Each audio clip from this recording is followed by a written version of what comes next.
My name is Ishan Ahmed. अपने channel conceptual physics में अपनी वीडियो के पार्ट 4 की तरफ स्टूडेंट मूव करेंगे। स्टूडेंट, हमारा टॉपिक चल रहा था प्रोजेक्टाइल मोशन, और मैं चाहूँगा कि पार्ट 4 शुरू करने से पहले इस वीडियो के जो 3 पार्ट्स पहले बने उनको आप ज़रूर देखें, और अगर चैनल में आप नए हैं तो सब्सक्राइब कर दें ताकि तमाम वीडियोस आपको मिल सकें। ओके स्टूडेंट्स, चलते हैं पार्ट 4 की तरफ। मैं पहले आपको ये बता दूं कि पार्ट 3 में हमने जो प्रोजेक्टाइल मोशन का कॉन्सेप्ट जनरेट किया था उसमें हमने रिगार्डिंग दिस फिगर पूरा हमने इसको समझा था, और यहाँ पर हम डिफरेंट एक्सपेक्ट्स को डील किया था। उसी टॉपिक को हम आगे कंटिन्यू करते हैं, और आज हम डिस्कस करेंगे regarding this figure and associating with this figure we are making the mathematical equation of projectile motion, क्योंकि ये 2 डायमेंशन मोशन है। और मैंने कहा था कि हर पॉइंट पर, जैसे फुटबॉल की मोशन को हमने ऑब्जर्व किया था, तो whenever we are observing the motion of projectile motion, हर पॉइंट पे जहाँ जहाँ फुटबॉल क्या है इस पूरे पैराबोलिक पाथ में मूव करता है, तो हमने इस पाथ को 2 डायमेंशंस में डिवाइड किया था। और इसमें स्पेशली जो वेक्टर्स इन्वॉल्व थे उसमें, जैसे मिसाल के तौर पर सपोज ये वाला पॉइंट बड़ा इंपॉर्टेंट था जो समिट पॉइंट कहलाता है। फॉर एग्जाम्पल कोई भी पॉइंट आप ले लें, for example let us consider this point at point P, we are describing the displacement. This football have some displacement, have vertical displacement that is y and has a horizontal displacement that is x. Okay, तो इसका मतलब इस point पर horizontal and vertical displacement जैसे मौजूद है, that is a vector quantity. तो हमें आज डिस्कस करना है कि हर पॉइंट पर इस टाइम तक कितना डिस्प्लेसमेंट होगा, x का क्या वैल्यू होगा और y का क्या वैल्यू हमारे पास कैलकुलेट होगा। उसी लिहाज से इस पॉइंट पर प्रोजेक्टाइल मोशन जो है इसका कुछ ना कुछ डायरेक्शन इन्वॉल्व है, having velocity of x component and having of y component. जैसे ये वाला पॉइंट इंपॉर्टेंट है, इस पॉइंट पे vy का मैग्नीट्यूड कितना है, 0 है। ये एक स्पेशल पॉइंट है, यहाँ vy हमेशा 0 होता है, that is the highest point of the projectile motion. तो for example this point has a vy equal to 0, but what is the magnitude of vx। तो आज हमें ये एग्जाम्पल के तौर पे मैंने बताया कि जिस तरह से हर पॉइंट पर वेलोसिटी ऑफ x कंपोनेंट का कितना मैग्नीट्यूड है, कितना y का मैग्नीट्यूड है, इस तरह कितना डिस्प्लेसमेंट x का है, कितना y डिस्प्लेसमेंट है, ये कहलाता है instantaneous displacement, having x and y displacement and having x and y displacement of the x component regarding velocity and vertical component that is vy। Okay, तो इस तरह से बहुत सारे पॉइंट्स पर, हर पॉइंट पर इंस्टेंटेनियस डिस्प्लेसमेंट और इंस्टेंटेनियस वेलोसिटी के कंपोनेंट्स x और y दोनों इन्वॉल्व होंगे। ओके, तो come to the derivations and come to the mathematical aspects of the projectile motion. Okay, हम इस कॉलम को देखते हैं, ठीक है। रिगार्डिंग दिस मोशन हम यहाँ पर अलग अलग दोनों कॉलम्स को डिस्क्राइब करेंगे, ठीक है। सबसे पहले यहाँ पर एक कॉलम बना लेंगे इस तरह से कि जैसे मैंने कहा कि हमारे पास प्रोजेक्टाइल मोशन जो है इसमें हमने वैसे डेफिनेशन में हमने बात की थी कि कांस्टेंट एक्सेलरेशन होता है, और जब भी कांस्टेंट एक्सेलरेशन होता है, चाहे 1 डायमेंशन मोशन हो चाहे 2 डायमेंशन मोशन हो, we are using the equations of motion in this regard. Okay, इसका मतलब है कि 2 डायमेंशन मोशन हो या 1 डायमेंशन एक्सेलरेशन, जब भी हमारे पास कांस्टेंट होता है we are using equations of motion, that is translatory motion involve है, क्योंकि x और y पे हम क्या कर रहे हैं, मोशन को स्ट्रेट लाइन स्ट्रेट पाथ में तोड़ रहे हैं। तो x के लिए अलग मोशन डिस्क्राइब होगी, y के लिए अलग होगी। मेक श्योर हमारे पास एक्सेलरेशन कांस्टेंट है, लिहाजा we can use the equations of motion.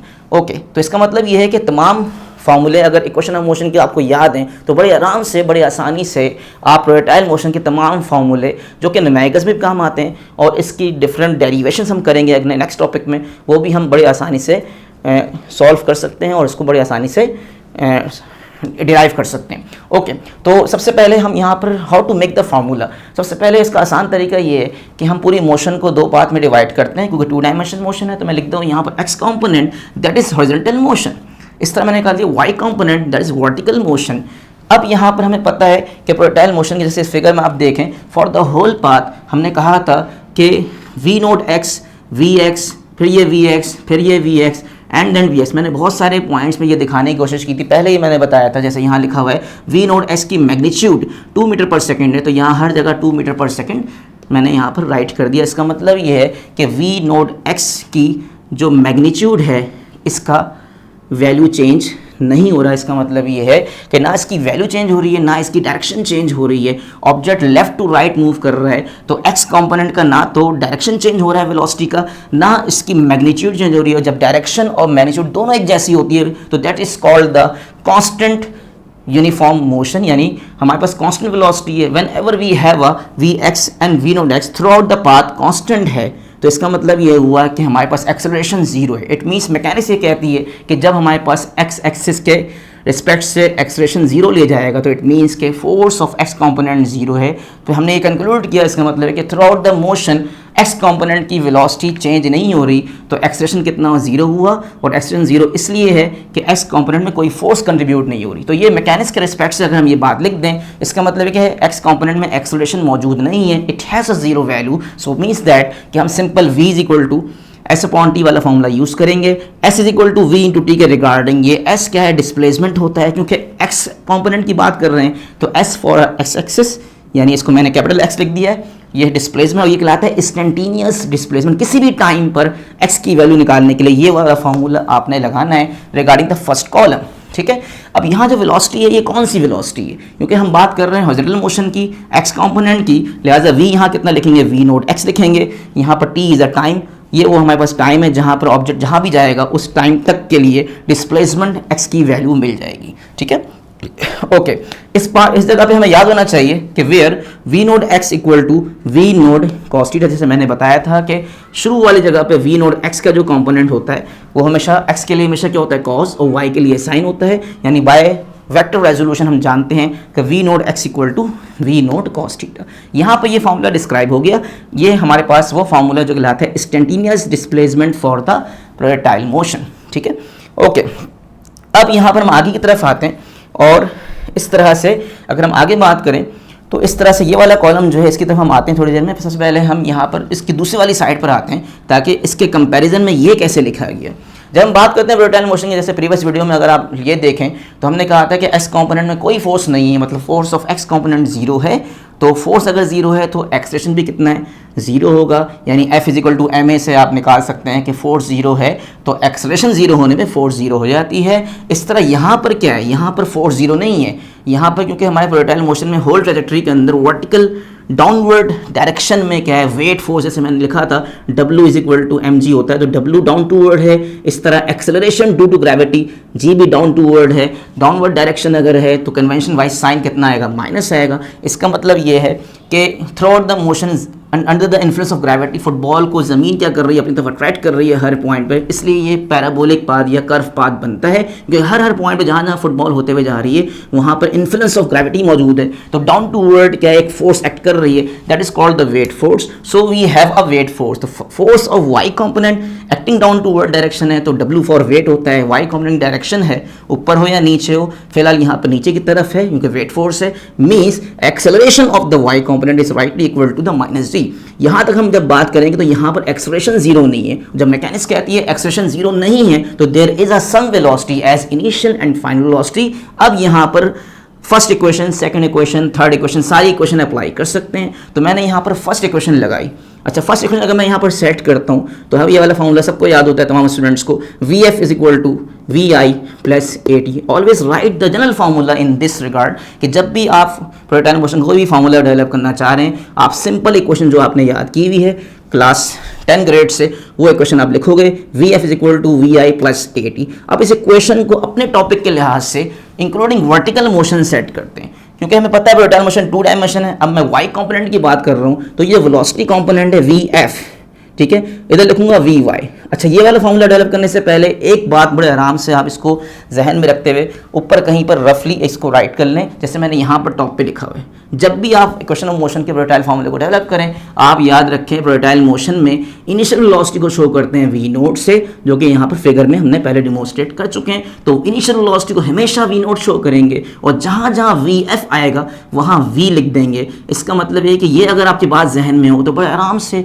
Equation of motion के रिगार्डिंग आप प्रोजेक्टाइल मोशन के फॉर्मूले को राइटिंग फॉर्म में ला सकते हैं। तो V F should be the final velocity, V F should be right as V, तो मैंने यहाँ पर वी लिख दिया, क्योंकि वर्टिकल कंपोनेंट है तो मैंने यहाँ पर वाई लिख दिया, ठीक है। ओके, इनिशियल वेलोसिटी क्या है, वी आई है, वी आई कितना नजर आ रहा है, वी नोड, तो V naught Y plus acceleration कितना है, A Y equal to T, यानी set the equation of first equation of motion in this way, तो V Y equal to V naught Y plus A Y T. अब ये V Y क्या है, final velocity of the Y component, V Y मैं निकालना चाह रहा हूँ, वी नोड वाई क्या है, ऐसे ही आ जाएगा, ए वाई कितना लिखना है माइनस जी, तो ए वाई पुट किया मैंने माइनस जी, तो प्लस माइनस बाहर माइनस आ जाएगा, जी टाइम्स टी आ जाएगा। ये इक्वेशन मुझे आ गई जो फर्स्ट इक्वेशन सेट की मैंने रिगार्डिंग प्रोजेक्टाइल मोशन।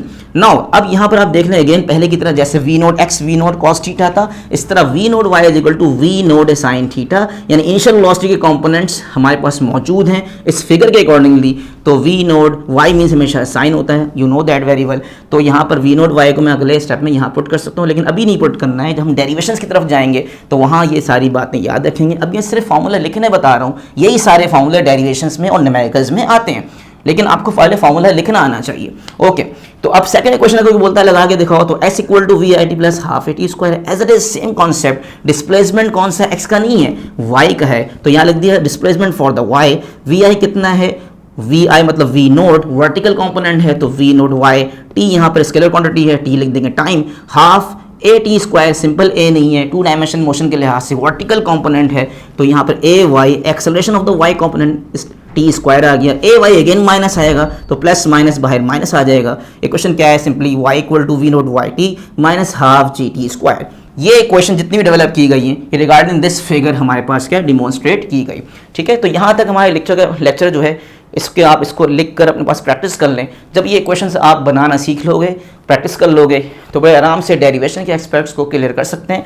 आखिरी बात जो यहाँ पर हम एंड करेंगे वो ये है कि यहाँ लिखा है ऑलवेज कीप इन माइंड, ये कुछ हमारे पास न्यूमेरिकल एस्पेक्ट्स के अंदर ये क्वेश्चंस बड़ी काम आती हैं, इनको भी समझ लेते हैं। तो वी नोट वाई यहाँ पर लिखा हुआ है, अगर आपको कभी बोला जाए कि वी नोट यानी इनिशियल वेलोसिटी की मैग्नीट्यूड निकालनी है, तो आपने वेक्टर मैकेनिक्स पढ़ी हुई है, और जब भी हमें किसी भी वेलोसिटी की या किसी भी रिजल्टेंट वेक्टर की वैल्यू निकालनी होती है, तो वी नोट क्या है, इसको हमने 2 पार्ट्स में लिया। वी नोट को हमने 2 हिस्सों में तोड़ा था, एक हॉरिजॉन्टल था, एक वर्टिकल वेलोसिटी था। तो वी नोट हमारे पास वेलोसिटी है। अगर कभी किसी न्यूमेरिकल में आ जाए calculate the initial velocity of the projectile, तो V naught is found to be equal to square root of V naught X का whole square, V naught Y का होल स्क्वायर। ये कहाँ से आया, अगर आप यहाँ पर इस जगह देखें ट्राइंगल बन रहा है जो कि पाइथागोरस थ्योरम अप्लाई करें, तो ये हाइपोटेन्यूज है, ये बेस है, और ये क्या परपेंडिकुलर है। पाइथागोरस थ्योरम अप्लाई करेंगे तो by using Pythagoras theorem we get this form and we can calculate the magnitude of the velocity as initial. ठीक है, इस तरह का ही हो सकता है किसी और पॉइंट, इनिशियल के अलावा जितने पॉइंट होते हैं वो फाइनल होते हैं। At the time of striking the ground या somewhere in between the parabolic path, अगर आपको इंस्टेंटेनियस फाइनल वेलोसिटी निकालनी है तो उसके लिए फाइनल कंपोनेंट्स होने चाहिए। इनिशियल है तो इनिशियल कंपोनेंट्स होने चाहिए, फाइनल है तो बिल्कुल as it is final component निकालने। मिसाल के तौर पर इस डायग्राम को देखें, अगर मैं कहता हूँ इस पॉइंट पर इंस्टेंटेनियस वेलोसिटी की मैग्नीट्यूड, नॉट अ कंपोनेंट, लेकिन मैं कह रहा हूँ वी की वैल्यू निकालो, तो वी एक्स और वी वाई जब तक इसकी मैग्नीट्यूड नहीं पता होंगी आप वी नहीं निकाल सकते। तो ये वाला फार्मूला ये बड़ा काम आने वाला है न्यूमेरिकल्स में, तो ये वाला फार्मूला अप्लाई कर देंगे, ये इनिशियल के लिए, ये फाइनल के लिए। इस तरह जब वेलोसिटी है तो they have some direction, direction means mechanics में होता है एंगल। इनिशियल का एंगल थीटा है, इस पॉइंट के अलावा कोई और पॉइंट है एंगल फाई। अब ये डिफरेंट एंगल हो सकते हैं, हर पॉइंट पर एक नया एंगल डिस्क्राइब होगा, बट ये जो भी एंगल है ये इनिशियल एंगल निकालना है, यानी initial direction of the projectile. Tangent theta is equal to V naught Y over V naught X. Regarding triangle tangent theta वाला फॉर्मूला अप्लाई करेंगे तो इनिशियल के लिए इनिशियल कंपोनेंट्स का रेशो आएगा, फाइनल के लिए फाइनल कंपोनेंट रेशो आएगा। ये सब कुछ डायग्राम में नजर आ रहा है। अगर मैं इस पॉइंट पे हूँ तो ये रहा परपेंडिकुलर, ये रहा बेस, तो tangent theta is equal to perpendicular over base. फिर इसको आप इनवर्स करेंगे आपको फाई मिल जाएगा, that is called the final direction of the projectile in this way. ठीक है, तो यहाँ तक रिगार्डिंग दिस वे आप वीडियो पार्ट 3 के साथ पार्ट 4 को जब लिंक करोगे तो आपको पूरी बात डिस्क्राइब हो जाएगी कि हमने यहाँ पर किस तरह से इसको याद रखना है। Thank you very much students. इसको याद करने का बेस्ट तरीका ये है कि आप ये डायग्राम बनाएं सबसे पहले, और जब डायग्राम बन जाए तो फिर इसको कॉलम वाइज लिखने की प्रैक्टिस करें ताकि डेरिवेशन करना आपके लिए आसान हो जाए। Thank you very much and अल्लाह हाफिज़।